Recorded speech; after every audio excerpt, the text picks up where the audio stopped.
The woman's wrists were bound with leather cords soaked in mountain water. The elders said it made the binding stronger. She knew it was just to keep her hands from shaking visibly. Around her, the Apache stood in a loose circle. No one looked at her face. They studied the ground, the tree line, the smoke rising from the ceremonial fire. Anywhere but her eyes. The man standing beside her was tall, broad-shouldered, silent. His name was spoken only once during the entire ceremony. They called him Broken Axe once, before names stopped mattering. After that, the elders referred to him simply as the Bound One. She would learn why later. The eldest woman of the tribe stepped forward. Her voice carried across the clearing without effort. "This union is made for protection," she said. The word hung in the air strangely. What is bound here cannot be questioned elsewhere. What is sealed in silence remains sealed. The woman felt her throat tighten. Protection. Not love. Not family. Protection. From what? The ceremony included no dancing, no celebration, no gifts exchanged between families. There were no families present at all. Just the council of elders, a handful of witnesses who looked like they'd been ordered to attend, and the two people being joined. The man beside her said nothing. When the elder placed his hand over hers, his palm was cold. "You will live at the eastern boundary," the eldest woman continued. "You will be provided what you need. You will be left in peace." Left in peace. The words should have been comforting. They weren't. Another elder stepped forward, a man with white streaks in his hair and scars across both forearms. He held a small clay bowl filled with red ochre mixed with animal fat. "This mark binds you," he said, painting a line across the man's forehead, then across hers. "You are witnessed. You are sealed. You are silenced from testimony." Silenced from testimony. The woman's breath caught. That phrase wasn't part of any marriage tradition she'd ever heard of. The elders stepped back. The witnesses turned away. Within moments, the clearing was empty except for her, and the man who was now, impossibly, her husband. He finally looked at her. His eyes were dark, unreadable. "Come," he said quietly. "We should leave before dark." She followed him because there was nowhere else to go. The path led away from the main settlement, winding through dense forest toward the eastern edge of tribal land. Neither of them spoke. The only sounds were their footsteps on soft earth and the occasional bird call from the canopy above.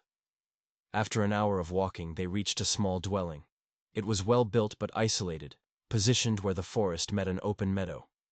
From here, you could see anyone approaching from 3 directions, or anyone watching. "This is where we'll stay," he said, opening the door. Inside, the space was simple. Sleeping platform, fire pit, storage for food and tools. 2 of everything. Prepared in advance. How long had they been planning this? She turned to ask him, but he was already outside, checking the perimeter like a soldier expecting an attack. That night, she lay on one side of the dwelling. He lay on the other, his back to the wall, facing the door. He didn't sleep. She could tell by his breathing. Outside, she heard movement. Soft footsteps. The snap of a branch. Watchers. The marriage, she realized, wasn't meant to last. It was meant to hold her in place until something else happened. Something final. The days developed a pattern. He hunted and gathered. She prepared food and maintained the dwelling. They spoke only when necessary. Always in short sentences. Never about the past. But the watchers were constant. She saw them at dusk. Figures at the tree line, barely visible in the fading light. Sometimes a single silhouette. Sometimes 3 or 4. They never approached, they just watched. "Who are they?" she asked him on the 4th night. He was sharpening a blade, steady strokes against a whetstone. He didn't look up. "Scouts," he said, "making sure we stay where we're supposed to." "And where are we supposed to stay?" "Here." "For how long?" He paused. The blade hovered above the stone. "Until it's time," he said finally. She wanted to push, to demand a real answer, But something in his tone stopped her. It wasn't evasion, it was resignation. He knew how this ended. The next morning, she tested the boundaries, walked toward the forest path that led back to the main settlement. Within minutes, 2 scouts appeared ahead of her, blocking the trail. They said nothing, just stood there until she turned back. She tried the northern route the next day. Same result. The eastern meadow was wide open, but it led to canyon country, impassable without ropes and knowledge of the safe routes. She'd seen enough to know she wouldn't make it a mile. They weren't prisoners in the traditional sense. No chains, no locked doors. But they were completely contained. One evening, as they sat by the fire, she decided to ask directly, "What did you do?" He looked at her for a long moment. Then he set down the tool he'd been working with and folded his hands. 3 seasons ago, he began, his voice flat. A group of outsiders came to trade. They camped at the southern boundary. 12 people. Families. He paused, but not for emotion. More like he was reciting something he'd memorized. There was a dispute, he continued, over trade terms. It escalated. I lost control. I killed them. The words came out smooth. Too smooth. All 12? She asked. All 12. By yourself? Yes. She studied his face. No shame, no grief, no anger. Nothing. You're lying, she said quietly. His jaw tightened, but he didn't deny it. That's what happened, he said. That's what I've said happened. That's what will be said when they... He stopped himself. When they what? He stood abruptly, moving to check the door, the window, the perimeter. Always the perimeter. She noticed something then. The way he positioned himself. Always between her and the door. Between her and the tree line. Between her and any potential threat. He wasn't just her husband. He was her guard. The next night she woke to voices outside. Low, urgent. She held her breath, straining to hear. Not much longer. Needs to look natural. Both of them! The voices faded. When she looked across the dwelling, he was awake, staring at the ceiling. He'd heard it too. They're going to kill us, she whispered. He didn't respond, but he didn't deny it either. She sat up. You confessed to a massacre you didn't commit. I was forced to marry you. We're being watched constantly, and now I hear them discussing our deaths. Still nothing. Why? She demanded. Why accept this? He finally looked at her. In the dim firelight, his expression was empty. Because, he said slowly, the alternative was worse. Worse than dying. Yes. She waited, but he offered nothing more. Just rolled over, presenting his back to her. But she'd seen something in that moment. Something beneath the rehearsed confession and the resigned acceptance. Fear, not of death, of something he wouldn't name. The next morning, she started paying closer attention. To the way scouts changed shifts. To the patterns of their watching. To the supplies that were delivered weekly, always by the same young man who wouldn't meet her eyes. And she started noticing inconsistencies. The massacre site he'd described was at the southern boundary, but one of the storage baskets in their dwelling had markings from the eastern trade route. Different territory entirely. His weapon, supposedly used to kill 12 people, showed no signs of heavy use. No replaced leather wrapping. No new repairs. Nothing. And the timeline didn't work. He'd said 3 seasons ago. But she'd heard whispers in the settlement before the ceremony. One woman mentioned the trader trouble happening during the drought summer. That was 4 seasons ago. Small discrepancies. Easy to miss unless you were looking. But she was looking now. Because a man who confesses to mass murder with no emotion isn't confessing at all. He's performing. And someone had written his script. She found the first evidence by accident. There was a loose stone in the dwelling's foundation, near the eastern wall. When she was reinforcing the base to keep out winter drafts, it shifted under her hand. Behind it was a hollow space. Inside, a small bundle wrapped in oiled leather. She waited until he left for his daily hunting circuit. Then she opened it. The bundle contained a journal.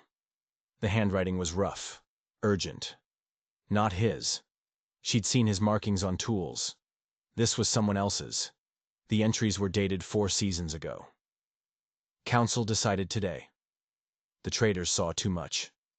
They were at the eastern quarry when the dispute happened. They saw who gave the order.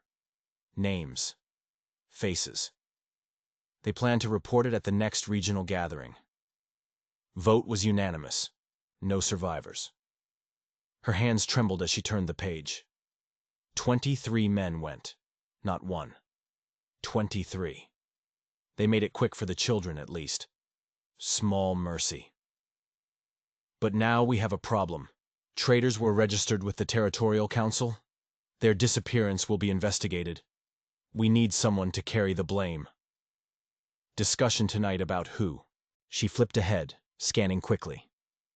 Chose the quarry worker's son. Young, strong, no family of standing. His mother died last winter. No siblings, no wife, no one to fight for him. He doesn't know yet. The next entry was 3 days later.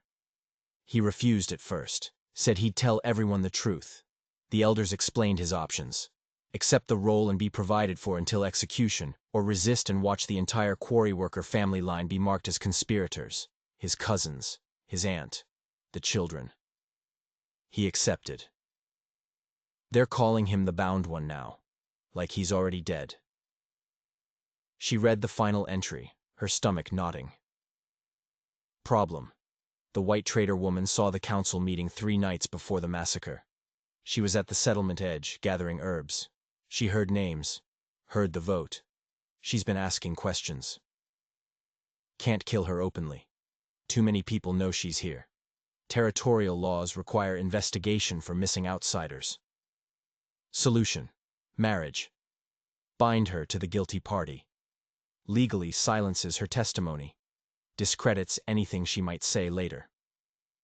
Traditional law.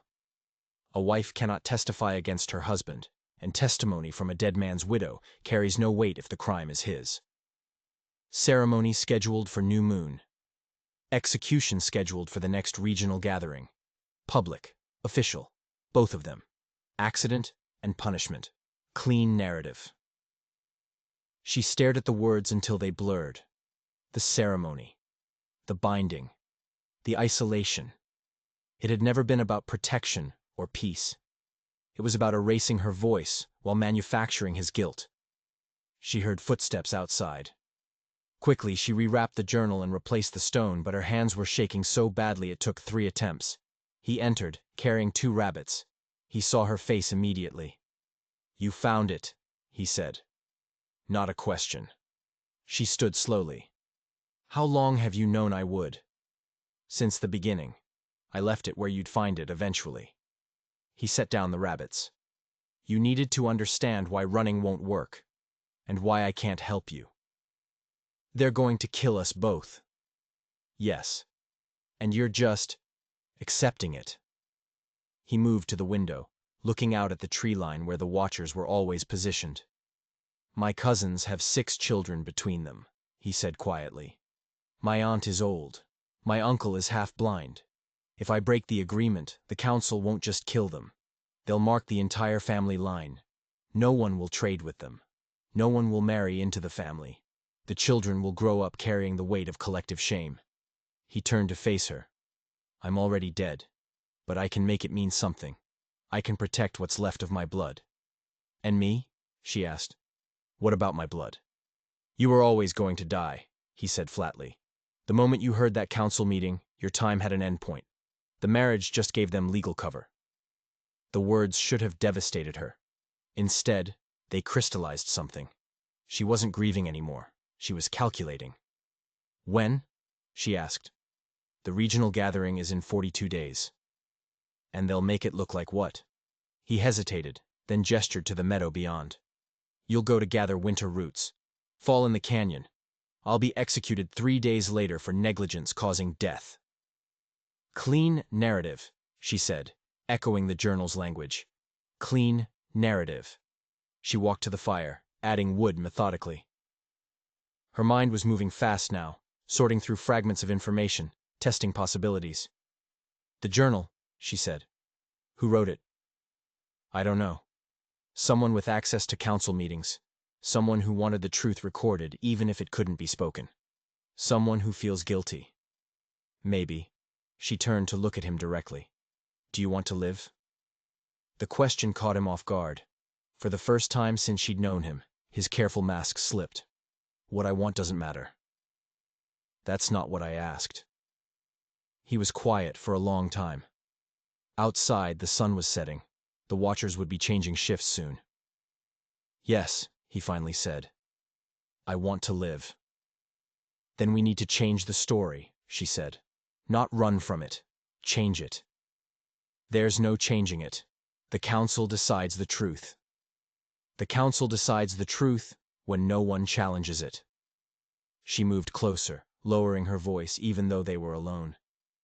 But what happens when someone breaks the silence publicly, where others can hear? They die. They can't kill everyone, she said, especially not if the killing would prove the cover-up. He stared at her. You're talking about public accusation. I'm talking about making it impossible for them to maintain the lie. They'll just kill us faster. Maybe. Or maybe someone else is tired of carrying this secret. She pointed toward where the journal had been hidden. Someone documented the truth. That means doubt exists. Fear exists. If we can find that crack and widen it. He shook his head. You're gambling both our lives on maybe. We're already dead, she said, using his own words. The only question is whether we die silent or whether we make them choose between truth and obvious murder in front of witnesses they can't control. For the first time, she saw something shift in his expression. Not hope exactly, but possibility. 42 days, he said. 42 days to find who wrote that journal and turn doubt into testimony. The fire crackled between them. Outside, the watchers maintained their positions. But inside, something had changed. The story wasn't finished yet. The next morning, they began to prepare in ways the watchers wouldn't recognize. He taught her to read tracks. How to tell scout patrol patterns from animal movement. She already knew herbs and plants from her gathering work. Now she learned which ones could be used for more than healing. Not poison, he clarified, when she raised an eyebrow. Smoke. Confusion. Distraction. They worked in silence mostly, aware that the watchers might be close enough to hear. When they did speak, it was about survival skills any isolated couple might need. But every lesson had a second purpose. How to move quietly through forest. How to recognize safe versus watched routes. How to create a signal fire that would be visible to the main settlement. How to preserve food for a sudden journey. All disguised as domestic preparation for winter. On the 8th day, a visitor arrived.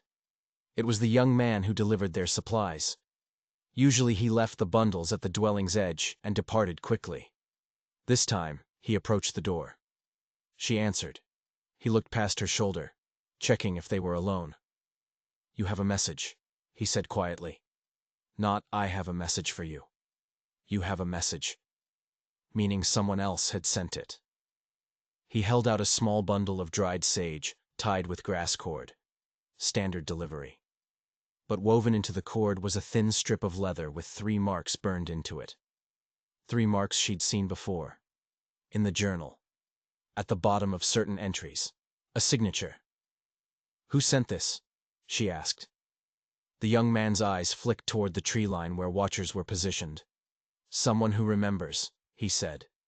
Then louder, for anyone listening. Your supply order. Same as always. He left quickly. She brought the bundle inside. He examined the leather strip, his expression darkening. These marks, he said. I know them. They belong to the second elder's scribe, the one who records council decisions. The scribe attends meetings, she said.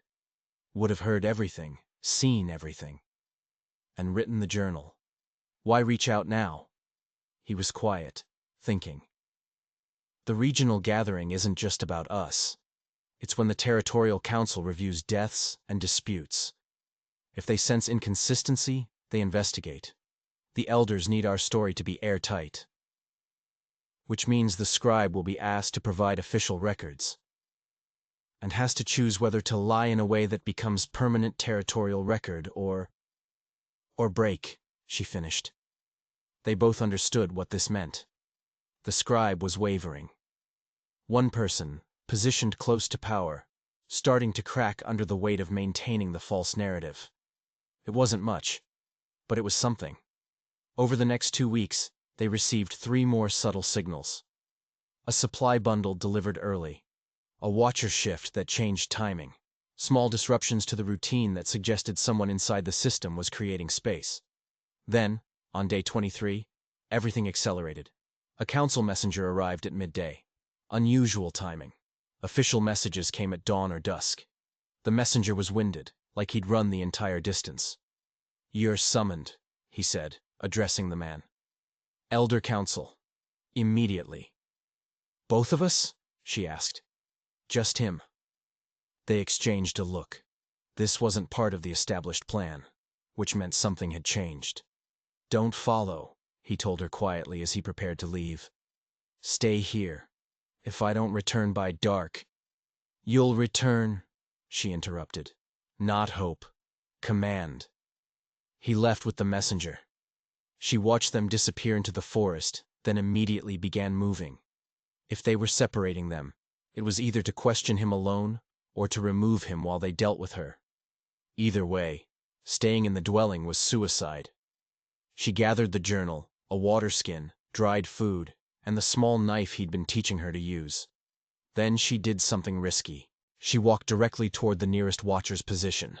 The scout stood as she approached. He was young, barely past adolescence, and his hand moved to his weapon reflexively. "I need to send a message to the scribe," she said clearly. "The one who records council meetings. You can't. Tell them the bound one's wife knows about the journal.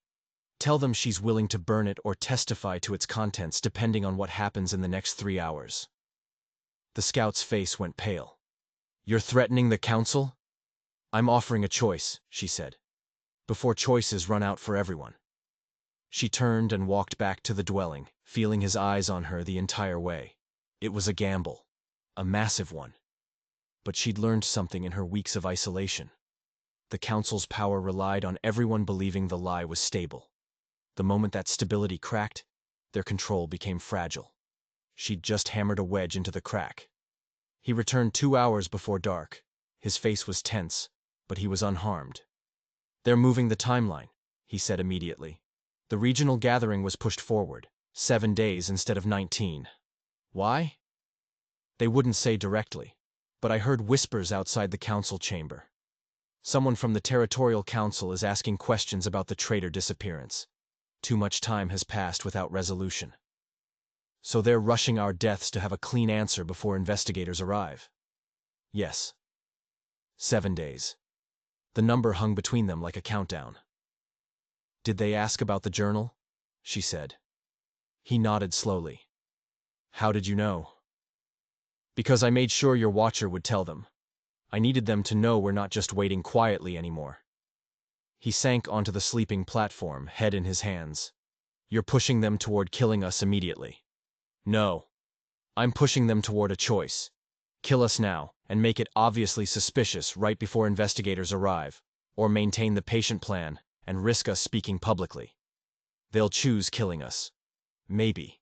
But it won't be unanimous anymore, and that's what matters." He looked up at her, understanding slowly spreading across his features. "You're trying to fracture the council." "I'm trying to make silence more dangerous than truth," she corrected. "For at least one person in that room." That night, another message arrived. Not supplies, just a single stone wrapped in leather, left at their door. Carved into the stone was a date, 5 days from now, and a single word: "Speak." The scribe was telling them when to break. The gathering was called for dawn. All tribe members required to attend.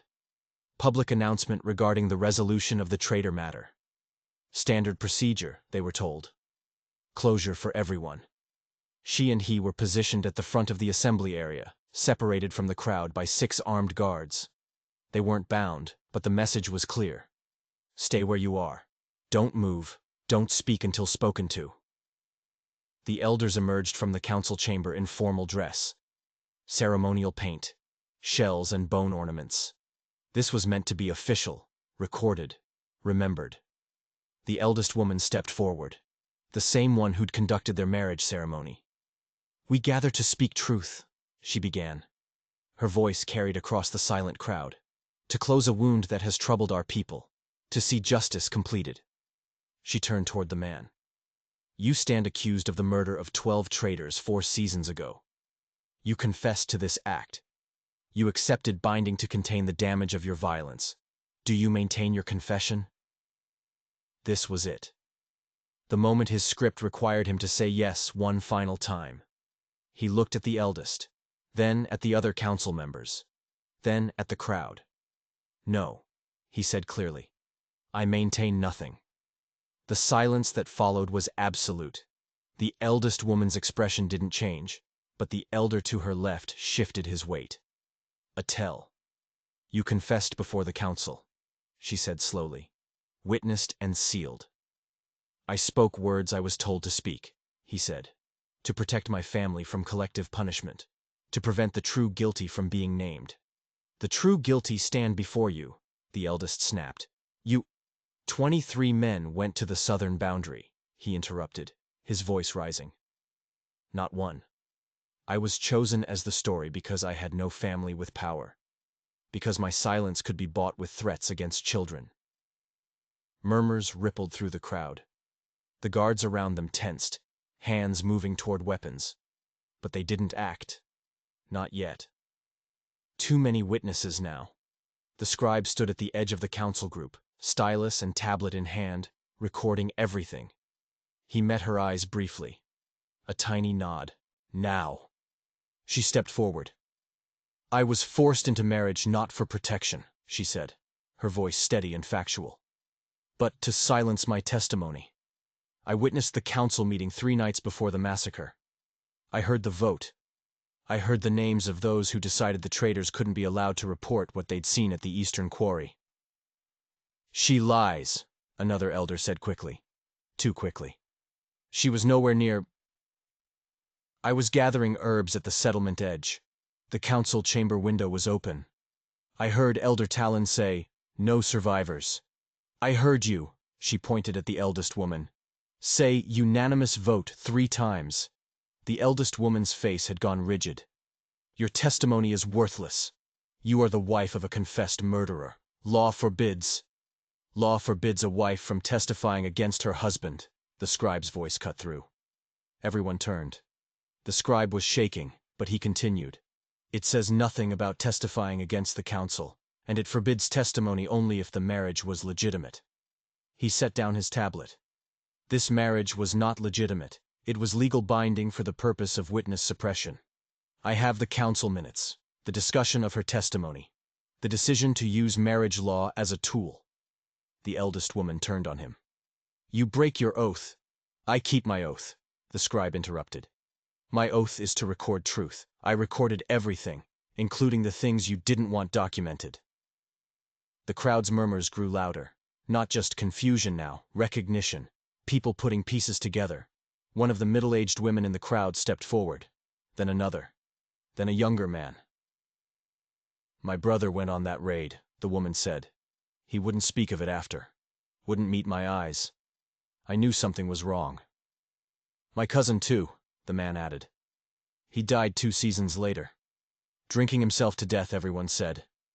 But he used to whisper things in his sleep. About children. About orders." The silence was cracking.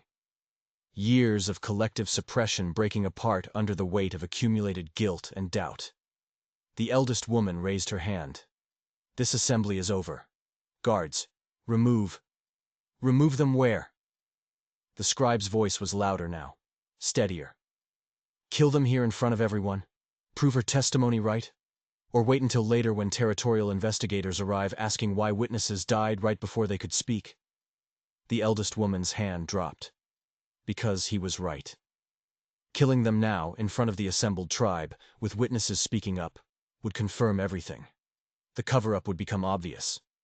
The Territorial Council would investigate not just the massacre, but the council itself. And if they waited, if they let this moment pass, the story was out. Uncontained. Spreading through the tribe like water through cracked stone. The man stepped forward to stand beside her, not touching, just present. "I was willing to die to protect my family," he said. "But not anymore. Not for this." The eldest woman looked between them, then at the restless crowd, then at the council members behind her. Two of them had stepped back, distancing themselves. The collective certainty was gone. "This matter," she said slowly, her voice lacking its earlier authority, "requires further council deliberation." "No," the scribe said. "This matter requires territorial council investigation, which is already coming." As if summoned, movement appeared at the settlement's edge. 3 riders approaching. Official markers visible even at a distance. Territorial Council representatives. The timing was too perfect to be coincidence. Someone had sent word ahead. The eldest woman saw them. Her shoulders sagged almost imperceptibly.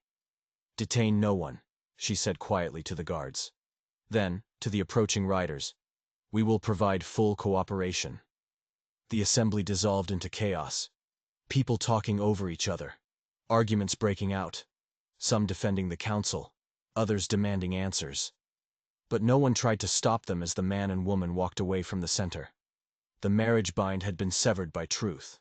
Now came the consequences. The Territorial Council investigation lasted 3 weeks. 17 tribal members testified. The journal was entered as evidence. The scribe provided full council records going back 6 seasons. 8 elders were removed from authority, 4 were exiled. 23 men who participated in the massacre received varying sentences based on their role and degree of coercion. The tribe fractured. Some families left to join other communities. Others stayed but maintained bitter division. There was no clean recovery, no redemption arc, just the slow, painful work of people learning to live with the truth they'd worked so hard to bury. The man's family was spared. His cousins remained in the community, though marked by association. His aunt died that winter. Whether from age or shame, no one could say. The white woman was formally released from the marriage bond, offered compensation by the Territorial Council, given the choice to leave or stay. She stayed for 2 seasons, helping the scribe compile a full historical record, making sure the traitors' names were recorded properly, making sure the children who died were remembered as people, not footnotes. Then she left, not running, not fleeing, just moving on to whatever came next. The man stayed. His family was here. His roots were here. He couldn't abandon them even after everything. On the day she left, he walked her to the settlement boundary. They stood at the tree line where watchers used to keep their positions. The posts were empty now. The surveillance had ended with the investigation. "You could come," she said. Not asking, just stating a possibility. "I could," he agreed, "but I won't. Because of your family. Because of what I chose to protect them. That choice is mine to live with." She nodded, understanding. "They'll say we were tragic," she said. "That the marriage was doomed. That we were victims. Are we not? We are. But we're also the ones who broke the silence." She looked back at the settlement. "We chose truth over survival. That's not tragedy. That's just choice. Painful choice. Yes."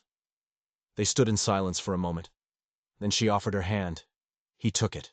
Not as husband and wife. Not as romantic partners. As 2 people who'd survived something together and would carry the weight of it separately. "Would you do it again?" he asked. "Knowing how it turned out?" She considered. The deaths, the fracture, the pain that would ripple through generations. "Yes," she said finally. "Because silence was killing us slower. At least this way, people can choose what to do with the truth." He released her hand. Safe travels. Safe staying. She walked away. He watched until she disappeared beyond the ridge.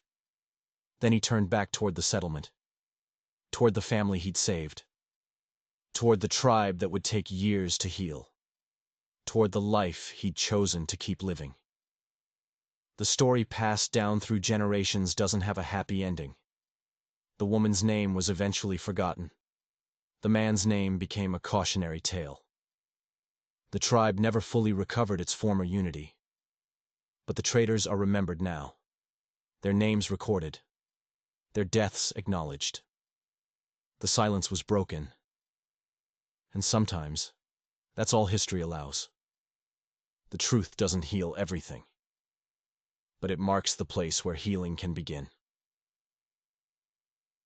Would you have stayed silent to survive? Or spoken the truth knowing it could destroy everything?